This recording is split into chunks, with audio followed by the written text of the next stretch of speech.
One afternoon in the winter of 2015, a 57-year-old woman named Patricia Dare was sleeping on her couch inside of her home in France when the sound of her phone dinging woke her up.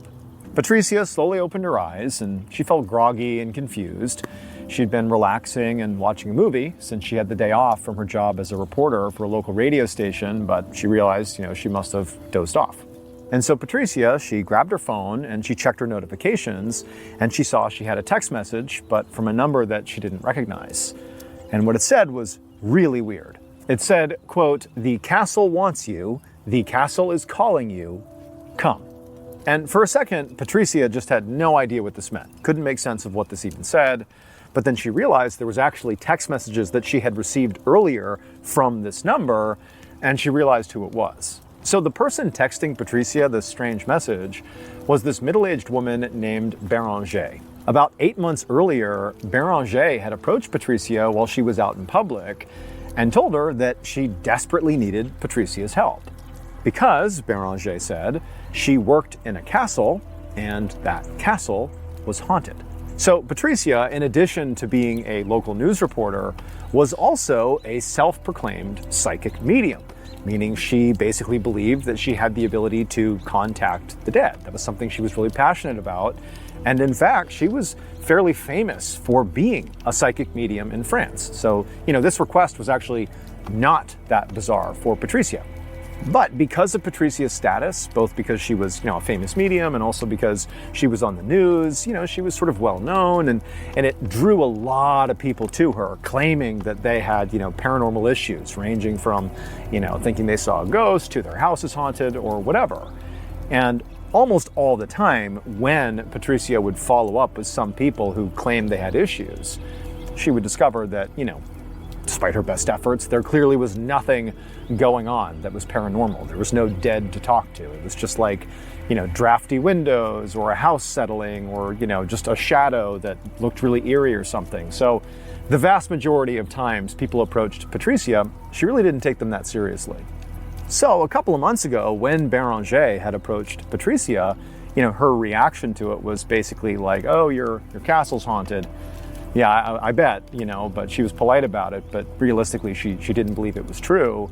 But because Béranger was sort of persistent, really demanding help from Patricia did give her phone number sort of to be polite. And then immediately afterwards, Béranger had texted Patricia, and those were the text messages that Patricia had, in the thread, but Patricia had intentionally ignored them. But now, here was Béranger texting her once again with this sort of weird cryptic message, again about this haunting of her castle. And this actually kind of piqued Patricia's interest. And because Patricia did have a day off here, she actually felt inspired to follow up and maybe go check out this castle and see what this haunting was all about. An hour and a half later, Patricia pulled up in front of the small cottage that was on the same property as the castle. She knew from earlier text messages that this cottage was where Béranger actually lived. And so Patricia parked, she got out, she walked up to the front door of the cottage and she knocked, but nobody answered. And so after a few moments, she tried knocking again, this time a little bit louder, and then the door did open. But it was not Béranger. It was this man, this middle-aged man who looked very confused to be seeing Patricia standing there. And just from the look on his face, Patricia immediately launched into this, explanation of why she was here. "Oh, is Béranger here? I was speaking to her via text message." And the man still, he's looking at her like, "What are you doing here? What's going on?" But then from behind him, out walks Béranger. And when she looked towards the door and she saw Patricia standing there, Béranger was practically weeping. I mean, she was so happy and clearly relieved to see Patricia, and she's just like, "Oh my gosh, thank you so much for coming. This is unbelievable. Thank you. Like, we really need your help." And then before Patricia could ask any questions, Béranger pointed to the man that had opened the door for Patricia and seemed so confused. And, at this point, his expression had softened quite a bit. And Béranger said, "This is my husband. This is Remy. And he, too, is so relieved you're here."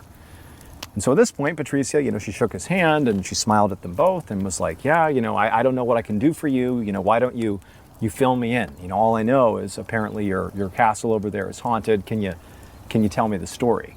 And so Béranger, she had to kind of compose herself because she was quite emotional just to see Patricia here. But, after collecting herself, she told Patricia that about a year ago, her husband, Remy, had been hired as the caretaker of that castle, and that she had just come along to help. And she said, at first, both of them had been really excited for this opportunity because it came with free housing in this cottage. However, Béranger said that they had only been working here for a couple of weeks when really weird stuff started to happen. Béranger said that she'd be in the castle doing, daily chores, and she would know that she's the only one in the castle. Yet she would suddenly hear what were obvious footsteps of people walking and running around on the upper floors of the castle. And at this point, Remy chimed in and he said, yeah, me too. Like, I've heard those footsteps in the castle when I know it's totally empty. But even stranger than that is Remy said he'd be in the castle and he would hear voices. And not just, people whispering or something like you see in the movies. No, he would hear people screaming at the top of their lungs, like in other distant parts of the castle that he couldn't see. And it was terrifying. As Patricia listened to Remy and Béranger tell this story, Patricia was struck by how earnestly they came across. I mean, they definitely were shaken by whatever they experienced inside of that castle. Like, they were genuinely troubled and didn't know what to do about it. I mean, Remy still had this job at the castle. They still had to go in there, but it was becoming like this big issue and they didn't know what to do about it. As Patricia was listening to the couple tell this story, she couldn't help but feel like they were being very honest. They seemed very earnest as they're telling the story. Like, they weren't trying to dramatize. They were trying to relay what amounted to, trauma. They both clearly did not like going in the castle. It was like this thing they had to do due to Remy's job, but they were trapped. They felt like, we don't know what to do here and no one's taking us seriously. But at the same time, Patricia is a veteran, psychic medium, and she's been to numerous house calls, numerous haunted homes, and, many times, the screams people think they hear in their home are like, the sound of wind coming in through an open window, and the footsteps are like, a pet somewhere in the house. So there could easily be, a reasonable justification here, but it seemed apparent that there was enough here that it certainly warranted Patricia actually going to the castle and having a look around. And so she said, okay, let's go over. Let's go see the castle. A few minutes later, Patricia followed Béranger and Remy along this wooded path from the cottage over to the castle.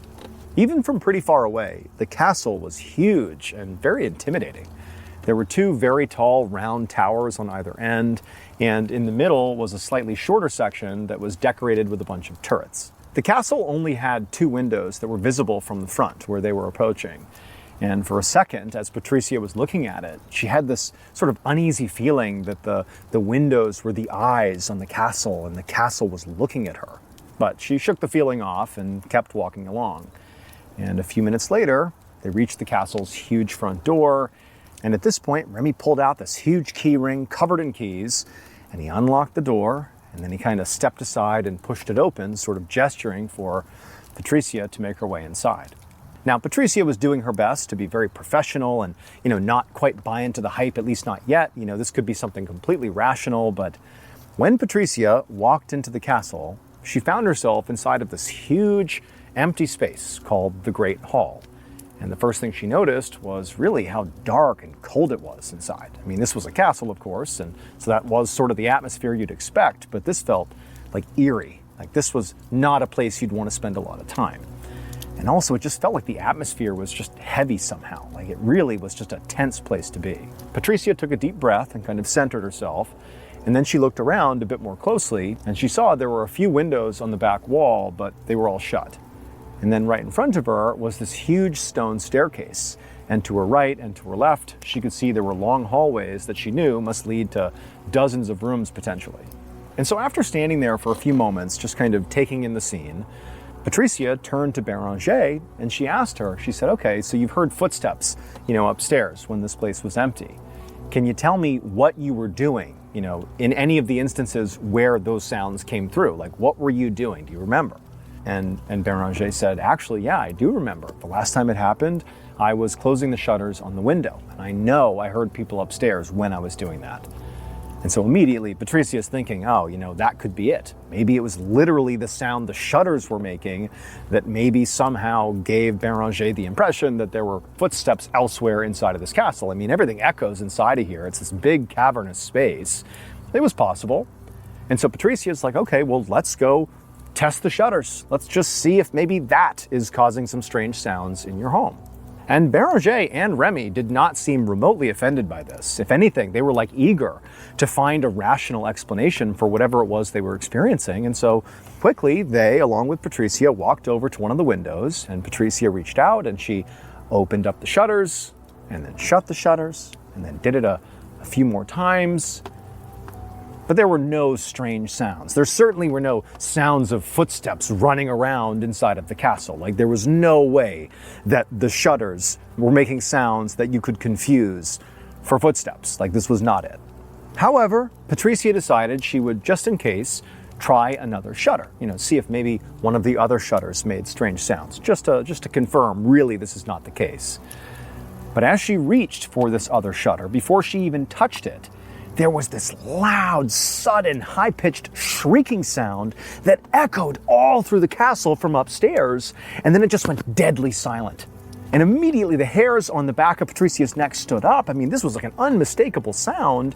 And Patricia, she turns to Remy and Béranger, and they're obviously spooked. I mean, they've experienced stuff like this, but this is still just so terrifying. And Patricia, she's standing there not even sure what to do, but then she tells herself, wait a minute. That couldn't have been what we thought it was. There's no way that was some screech coming from some ghost upstairs. There has to be a logical explanation here. And part of the reason she was thinking this is even in, her time as a psychic medium, nothing this visceral had ever happened in her career. Something like that was out of a movie, literally a ghost screeching upstairs.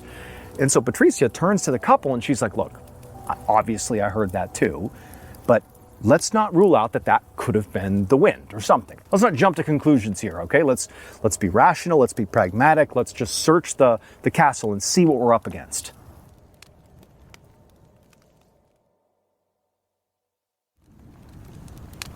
And so the couple, Remy and Béranger, they did not seem reassured, but they kind of nodded along whatever you say.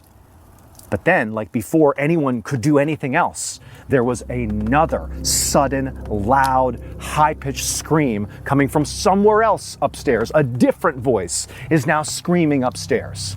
And then it went deadly silent again, and then it was very clear to Patricia, and certainly to the couple, that this castle might just be haunted. There's something going on here that is not right. However, as Patricia is standing there kind of trying to get her bearings of what she should even suggest they do, because suddenly she is the expert in charge of the response here, before she could even think, she had this very powerful feeling come over her that she would sort of describe as a pull. It was a magnet was pulling her in the direction of these screams. She felt like she needed to go upstairs to the second floor to wherever those screams came from. She had to. And it wasn't even clear if this was her channeling her psychic medium powers. It was the castle was pulling her deeper and deeper inside of the structure. And so without even telling Remy and Béranger what she was doing, Patricia just kind of silently turned and began walking almost against her will towards that stone staircase that went up to the upper levels. And now at this point, the castle is deadly silent. All you can hear is the sound of their footsteps as they're making their way over towards the staircase. And, Remy and Béranger, they're so frightened. They're just, tucked up right behind Patricia, following her along, not even sure what they should be doing. And so upstairs they went, and Patricia, again, she's got this intense feeling that she has to go upstairs. She can't even control it. And so up the stairs she goes. No one's talking. All they hear is the sound of the footsteps on the staircase. And up they go, all the way up to the third floor, which is, where these screams were likely coming from. And at that point, Patricia, almost on instinct, turned left and began walking down this long hallway with all these doors that were shut along the way. And again, the castle is just deadly quiet. All you can hear are their footsteps. And down the hallway they go, all the way to a dead end where there is a single room that is shut at the very end of the hallway. And at this point, Patricia, almost without even thinking, she turns and kind of almost aggressively says to Remy, get your keys out and open this door. Like, she didn't even know why she was being aggressive. It was like just coming through her. But Béranger at this point, she chimes in and says, the owner of the castle, they told us this is the one room we're not allowed to go in. We've never been inside of here. We can't go in here. But Patricia, she just looks at Béranger and says, I don't care. We have to go in. Open the door. I'm going in. I have to go in this room. And so at this point, Béranger, she looks at her husband, and Remy kind of shrugged. I mean, they didn't even know what they're supposed to do at this point, but they figured, all right, she's the expert. Let's let her go in. And so Remy, he pulled out his big set of keys and he fumbled through them all. And Patricia, she's rearing to go in this room. She can't even understand why she feels this way. And Remy, he reaches over, he turns the lock, he pushes the door open, and Patricia walks inside. Now, as soon as this door opened up, Remy and Béranger got a look inside of this room. And it was unremarkable. It was like a vacant room. There was nothing inside of it. Like, there was no clear reason why this room was off limits per the owner. But as they watched Patricia walk to the middle of the room sort of slowly and methodically and come to a stop right in the middle with her back to them, they could have sworn they heard whispers suddenly picking up inside of this room, even though there's nobody else in there but Patricia. And then Patricia, who by this point was sort of, freaking out Béranger and Remy, she was acting just very different than when she had first arrived. She just stood there in this sort of bizarre way, just like rigid, staring towards the back of this room as these whispers are kind of going on in this dark room. And then from the threshold, Béranger and Remy watched as Patricia, who has not turned around yet or anything, she just began to twitch, like her shoulders were moving around funny and her neck was snapping in a strange direction. And then she began letting out this just awful croaking sound, this constant, like, single-tone croaking sound. And it went on for so long that you'd think she would have need to take in a breath to then continue this croaking sound, but she didn't. It just went on and on and on, just emanating from her body. And, Remy and Béranger, they're terrified at this point for a host of reasons, but really it's now Patricia that's scaring them the most. And Patricia, as she's twitching and croaking, she suddenly stops and whips around and looks at the couple, and her mouth is open, like her jaw is slack, and this croaking sound is still coming out of her, but clearly she's also weeping. Tears are coming down her face.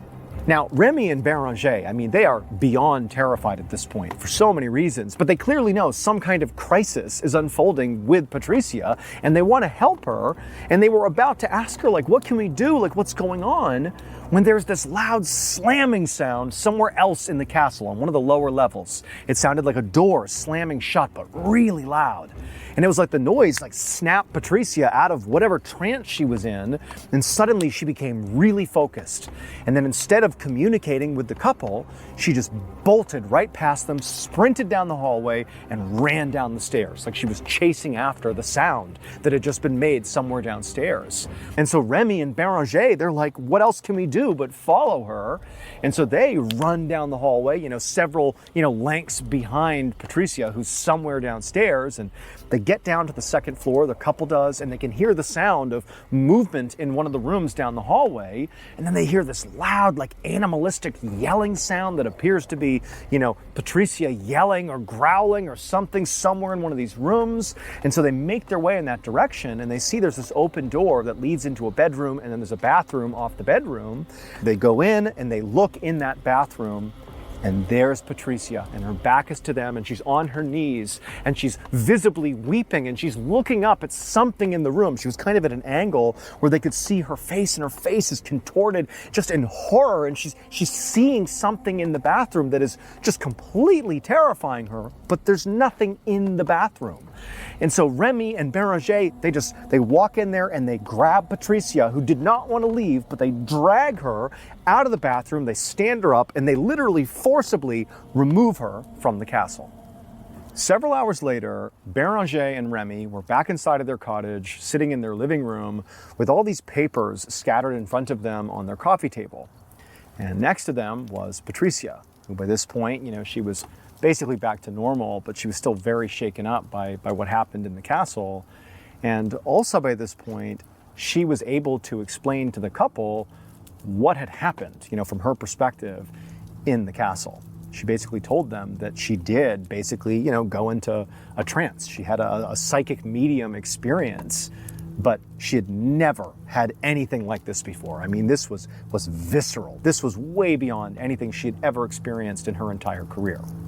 According to Patricia, when she had walked into that locked room on the 3rd floor of the castle, the forbidden room, the room was not empty. You know, when she went in there, she had that calling to go in there. And as soon as the door opened, what she saw was a room filled with people, with basically entities, ghosts, if you will. You know, Béranger and Remy couldn't see them, but Patricia could. And she said all these entities were wearing different clothes, like from different time periods. There were people in medieval peasant outfits, and there were people wearing Victorian dresses, and there were people wearing, very modern 20th century business suits. But that really wasn't the initial impression that Patricia got. That was just something she noticed. What she immediately picked up on when she was called into that room and saw these entities is how lost and sort of scared these ghosts seemed, like they were in trouble.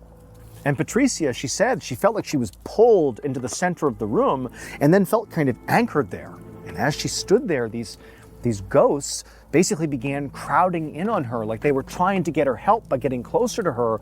But she felt like overcome with this almost claustrophobic feeling of being suffocated by their sadness, not even by their physical presence. It was like their loneliness and desperation was like washing over her. And it was so awful, it made her weep. And then eventually, Patricia said she was able to kind of force her body to whip around and look at least in the direction of the exit, because she wanted to leave at this point.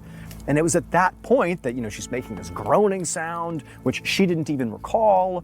And she hears this loud slamming sound, which was the door slamming downstairs. And that kind of spooked the entities away from her, and she was able to bolt from the room.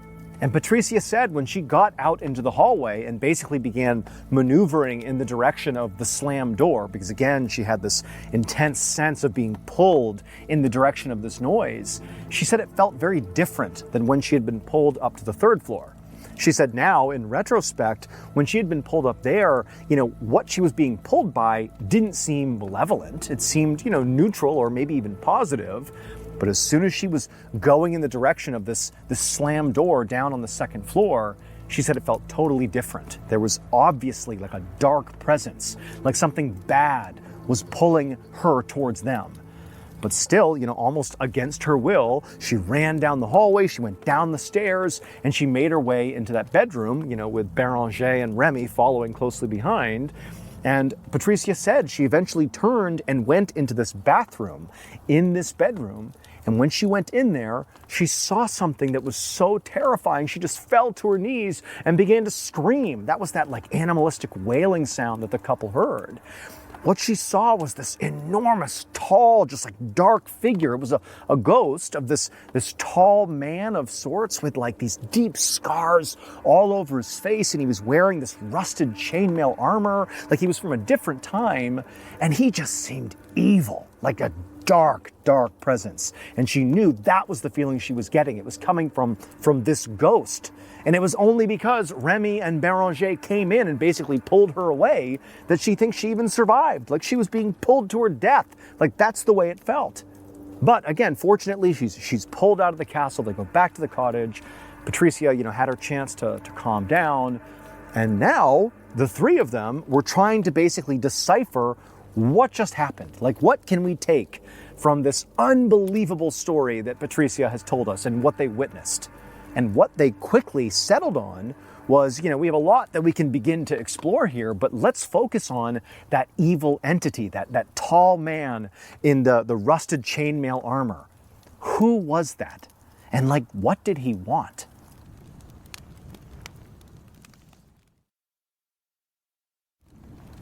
So she and Remy, in the hours since they had escaped the castle, had gathered up a bunch of their historical documents about the castle and laid them out on the coffee table, and they had begun going through them to try to learn about this guy. And at some point, as they were looking through all these documents, there was one particular section that, for whatever reason, just drew, Patricia's attention. She just thought, I want to look at that. And it was the section about a knight whose name was Jean, who had lived in the 14th century. And the document said that Jean had been a soldier during the 100 Years' War, which was a conflict between England and France that had started in the mid-1300s. And during that war, the castle was used as a French military fortress. And Jean was killed during a battle at the castle. And so after Patricia read this out loud to Béranger and Remy, Patricia said she just had this feeling that the evil spirit, the tall man in the armor she saw in the bathroom that scared her so much, she had a feeling that, she didn't know why, but that seemed like Jean. However, even if Patricia had been right that this evil spirit she encountered was Jean, they still didn't know, like, why he was there, or why he had appeared, and why he had called her to the room, or why any of this stuff had happened. Like, the whole thing really was unexplained here. Or, who were the other ghosts who were up on the third floor, that apparently Patricia saw? Like, none of it made any more sense. At some point, Béranger asked Patricia, like, what do you think? What does all this mean? Like, why did this happen? What do you think? But Patricia, she really was still very shaken up by this. I mean, she was this, renowned psychic medium, but again, she had never had an experience like this. I mean, this was really terrifying. And she just was like, look, I'm overwhelmed. I need to go home. I need to go home and just think about this. I need to process what's happened here. And so, obviously Remy and Béranger, they couldn't really protest, but they also were like, man, I really don't want to be left here alone with this horrifying castle, but you do what you got to do. And Patricia, she got up and she left. After Patricia left, Béranger and Remy both agreed that, despite the fact that Remy was the groundskeeper here and did need to look after the castle, that for now, it was just too dangerous to go in there. It was not worth it. And so they would stay away, at least until Patricia came back and they could get to the bottom of this. And for a couple of days, with Remy and Béranger staying away from the castle, like, they had normal lives. I mean, nothing strange happened at all. They just basically lived in their cottage and went about their lives, sort of keeping the castle over here. But after a couple of days, when still Patricia had not come back again, she was still at her home, still processing this whole thing, Béranger started having this weird feeling in her chest. It was like this need to go to the castle, not dissimilar from how Patricia had described, like, this overwhelming sense of being pulled up to the third floor when she was describing her whole encounter, her whole experience. Béranger, she tried to act like this wasn't happening to her, but she couldn't deny it. It's like she just had this feeling of, I gotta go to the castle, I gotta go over there. And then one day, Remy looked out the window of the cottage and he sees his wife, Béranger, walking right towards the front door of this castle. And he's thinking, there's no way she should be going in there. We agreed not to go in. Like, what is she doing? And he literally ran over there and grabbed her and pulled her back before she went into the castle, which is exactly what she was going to do. And then when she was pulled away, she couldn't even describe why she was over there. She's like, I don't even know. I just felt like I had to come over here. I can't explain it. But that wasn't even the strangest thing that happened over these few days after the incident with Patricia. Because shortly after, Béranger almost walked back into the castle, a man had come on the castle grounds. This random man sort of wandered on to the castle grounds and was apparently being drawn, although he kind of framed it differently. He didn't really know why he was there, but he was drawn towards the castle. And as he's walking towards this castle, a deer presumably was also being drawn to the castle, and the deer went running towards the castle and actually rammed into this man and hurt him badly enough he had to be hospitalized. He actually lost an eye from being hit by this deer. And so after this happened, even though, Béranger and Remy were trying to respect Patricia, sort of giving herself some space here, because she hadn't come back, she hadn't been in touch, at this point they were like, we have to get in touch with her. Like, she's the only other person who understands, how serious this is. And so Béranger called Patricia and she said, like, whatever's going on in the castle, whatever dark energy is existing in there, it's getting stronger. Now, at first, Patricia was not inclined to come back. I mean, there was a reason she had not been in touch with them since she had left. She had basically decided, like, I don't want this in my life. This is terrifying. I don't know what happened, but I don't want this in my life.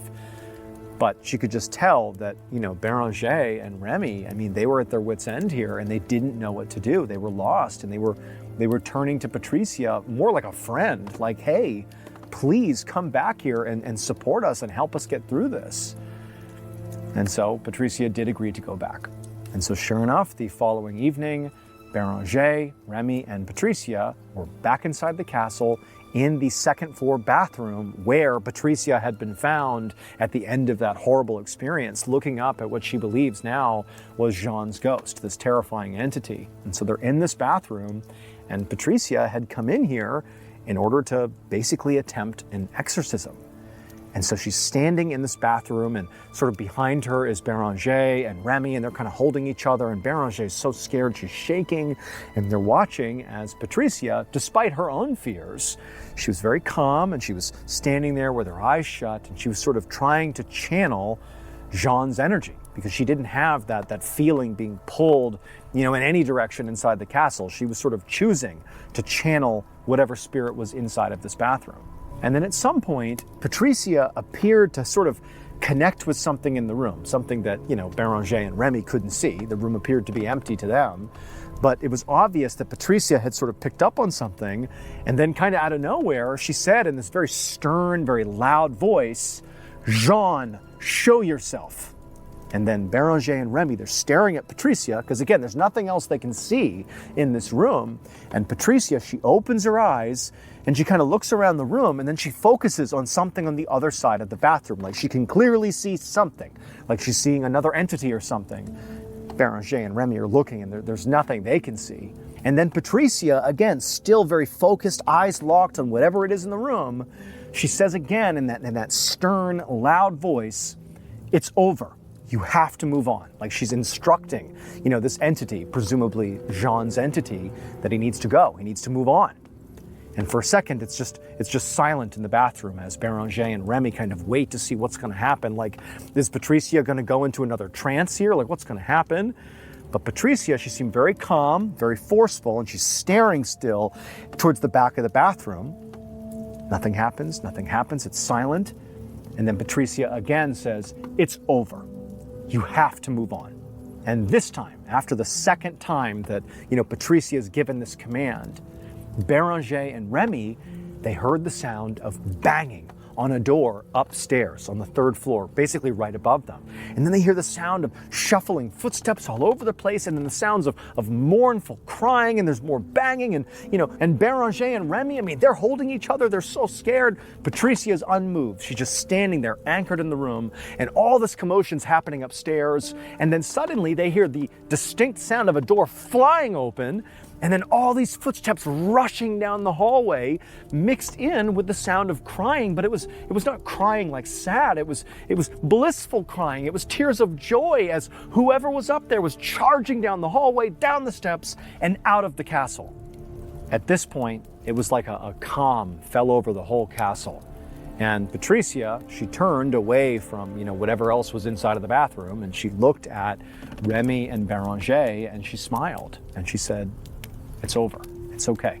Everything's okay now." Patricia would tell them that she was able to actually channel the ghost that had been in the bathroom, that evil entity. And she said it was Jean. It was his ghost. And that he had been haunting their castle because he didn't know he was dead. He was stuck in a sort of purgatory where he believed he was still fighting the 100 Years' War. And so every time somebody died inside of this castle over the many, many years that he had been here, he would take their spirit prisoner up in that room on the third floor. Those were prisoners. But Patricia, during this exorcism, had said to him, "It's over. Like, the war is over. It's time to move on." And he understood that she was saying, the war is over. And at that point, Jean is the one who freed the prisoners on the third floor. That was the sound of all the prisoners being released. They were all so happy, and they fled the castle. And then at that point, Jean himself, his spirit, was finally able to rest.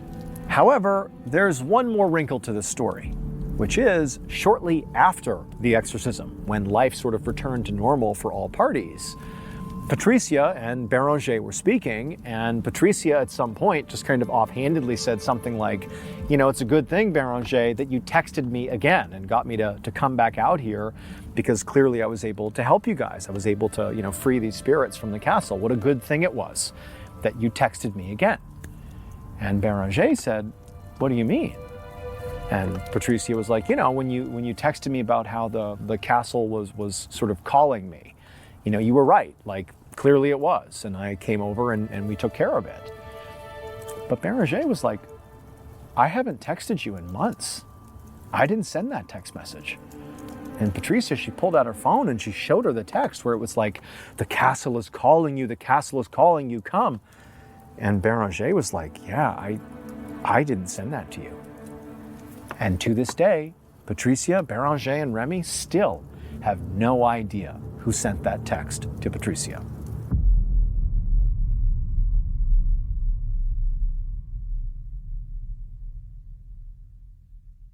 A quick note about our stories. They are all based on true events, but we sometimes use pseudonyms to protect the people involved, and some details are fictionalized for dramatic purposes. The MrBallen podcast, Strange, Dark, and Mysterious Stories, is hosted and executive produced by me, MrBallen. Our head of writing is Evan Allen. Our head of production is Zach Levitt. Produced by Jeremy Bone. Research and fact-checking by Shelley Shue, Samantha Van Hoos, Evan Beamer, Abigail Shumway, and Camille Callahan. Research and fact-checking supervision by Stephen Ear. Audio editing and post-produced by Whit Lacasio, Jordan Stidham, and Cole Lacasio. Mixed and mastered by Brendan Kane. Production coordination by Samantha Collins. Production support by Antonio Manata and Delana Corley. Artwork by Jessica Clogston-Kiner. Theme song called Something Wicked by Ross Bugden. Thank you for listening to the MrBallen podcast.